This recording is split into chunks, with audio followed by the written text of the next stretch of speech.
Remember, the truth is what you feel.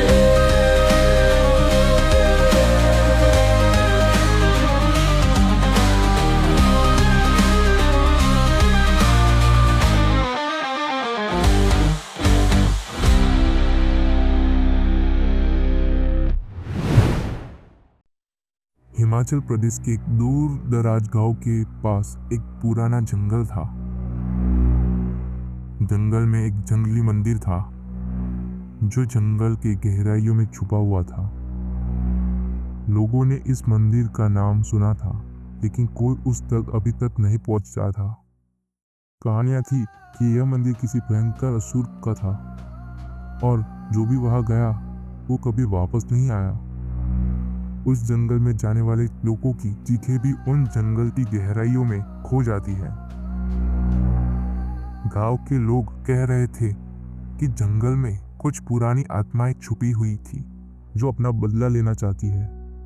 यह मंदिर हमेशा अंधेरे से घेरा रहता है और उसके आसपास भी कोई नहीं जा पाता। विशाल एक 12th का स्टूडेंट है जो अपने दोस्त कविता के साथ जंगल के अंदर इस मंदिर का राज जानने का फैसला करते हैं। विशाल का अपना इंटरेस्ट पुरानी कहानियों और सुपरनेचुरल इंसिडेंट्स में था और कविता को भी यह सब काफी एक्साइटिंग लगता था। उन्हें जंगल में बने हुए इस मंदिर का नक्शा उनके स्कूल के लाइब्रेरी में से मिलता है। उस नक्शे में अजीब सा खून लगा हुआ था। विशाल और कविता अब जंगल के मंदिर में जाने के लिए एक्साइटेड थे।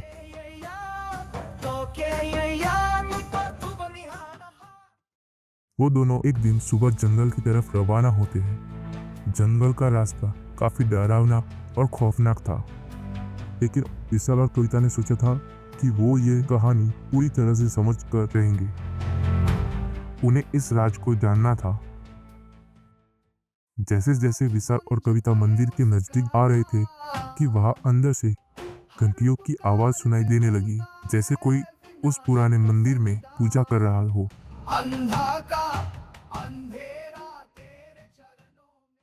कविता ने कहा, यह सब कुछ अजीब नहीं लग रहा तुम्हें? तुम्हें नहीं लगता हमें वापस जाना चाहिए? मुझे बहुत डर लग रहा है। विशाल ने कहा, नहीं कविता, हमें ये रास्ता शुरू किया है तो हमें इसे पूरा करेंगे। हम दोनों को इस राज को जानना है तो हमें डर को भी भूल जाना होगा। मंदिर के करीब पहुंचकर दोनों देखते हैं कि मंदिर की दीवारों पर कुछ असुर बने हैं जो इंसान की आत्मा को अपने अंदर खींच लेते हैं। मंदिर का दरवाजा पुराना और बंद है, लेकिन अंदर से कुछ पुरानी घंटियों की आवाज आती है।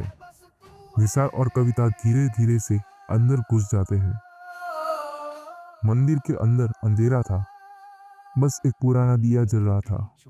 जैसे ही कविता दिए की रोशनी देखकर अंदर दिखती है, वो वहां एक आत्मा दिखती है जो पुरानी पूजा की चीजों को रख रही है और वहां एक असुर की मूर्ति है।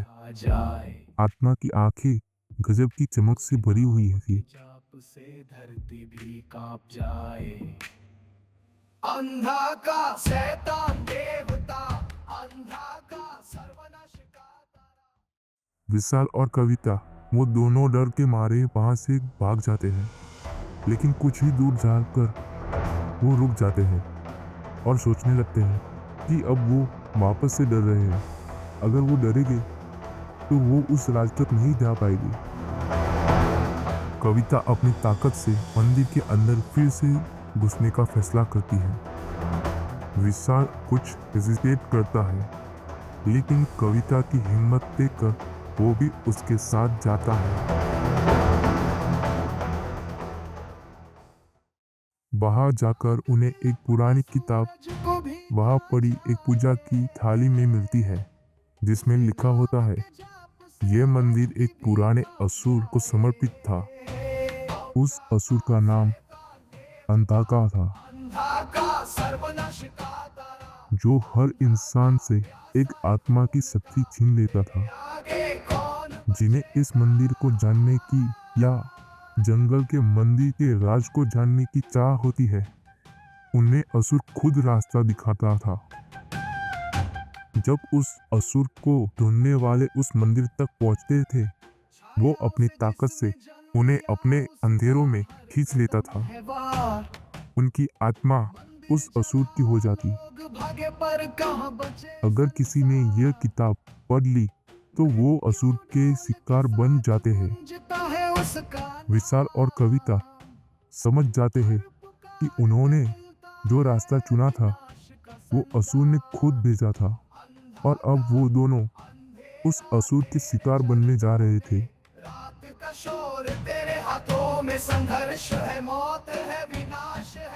विशाल और कविता को लगता है कि अब वो वापस नहीं जा पाएंगे।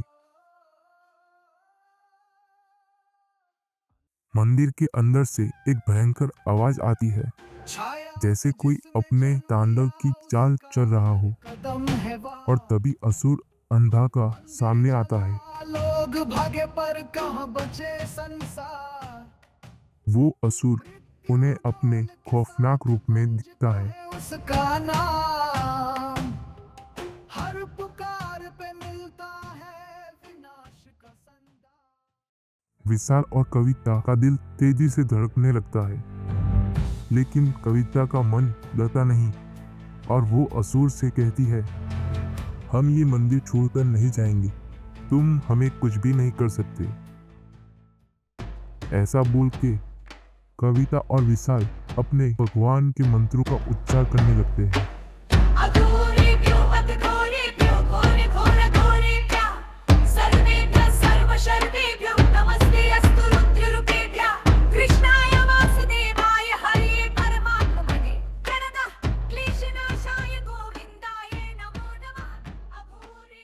मंत्रों की आवाज से पूरे मंदिर में एक पॉजिटिव एनर्जी छा जाती है। थोड़ी ही देर में एक तेज रोशनी मंदिर को घेर लेती है, और अंधा का असुर जोरों जोरों की चीखें करने लगता है और अपने रूप में पिघलने लगता है। धीरे धीरे वो रोशनी के साथ गायब हो जाता है। जब विशाल और कविता मंदिर के अंदर से बाहर आते हैं तो उन्हें समझ में आता है कि मंदिर का असली राज उनके सामने आ गया था। अब दोनों अपने अपने घर जा सकते हैं। वो दोनों मंदिर से निकलते कि मंदिर पूरी तरह से गिर जाता है। विशाल और कविता रास्ते में होते हैं, तब उन्हें एक कुआं दिखता है। उस कुएं पर भी वैसे ही असुर बने हुए थे जैसे उस मंदिर पे थे। उस कुएं पे लिखा हुआ था, अंधा का पुत्र अगासुरा। उस कुएं से जोरों से रोने की आवाजें आने लगती हैं। कविता और विशाल दोनों अब डरे हुए होते हैं। इस वजह से वो जल्दी से जंगल के बाहर निकल जाते हैं, पर कुएं से अभी भी रोने की आवाज उस जंगल में गूंजती रहती है। और अंत में वो कहती है, बदला बदला बदला बदला बदला बदला।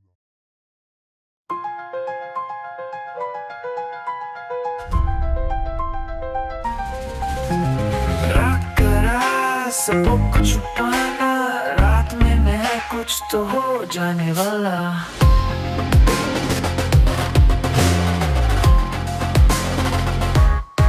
रात की खामोशी दिल पे भारी, सन्नाटा है साथ डर है जारी, पर कुछ और ज़रूर समझ न आए, रक्त का राज सब पे छा जाए।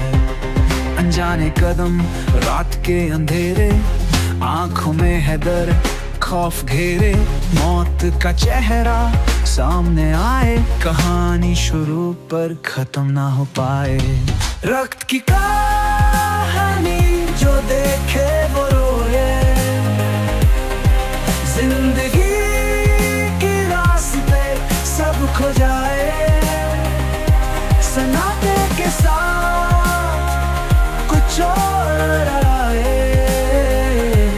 रक्त का खेल सच को छुपाए। The tale of blood, it makes you cry. This speaks the truth, no place to hide. The dark conceals, but truth will rise. In the game of blood, no one survives. Underneath the moon, shadows creep. Blood's calling you, it's too deep. Fear's in the air, silence is loud. Watch the dark rise as fear stands proud. Rakt ka raaz, hidden in the night. Truth is a weapon and it's ready to fight.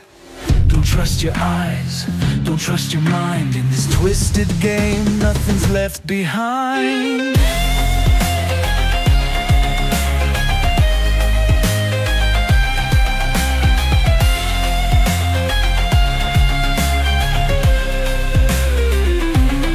आंखों में खौफ, दिल में है डर. रक्त का राज बार बार आए दर. Fear on my mind, blood in my veins.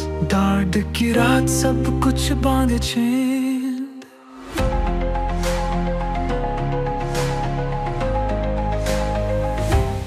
रक्त का राज, ये गहरी कथा. देखो ये खेल जो है सबसे भयंकर. In the dark when fear calls you near, remember the truth is what you fear.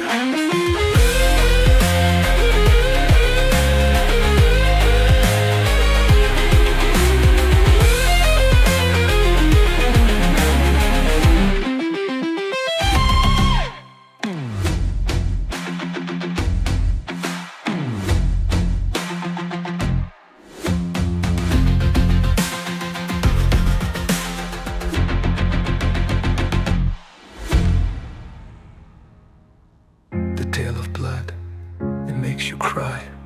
जिंदगी की रास्ते सब खो जाए.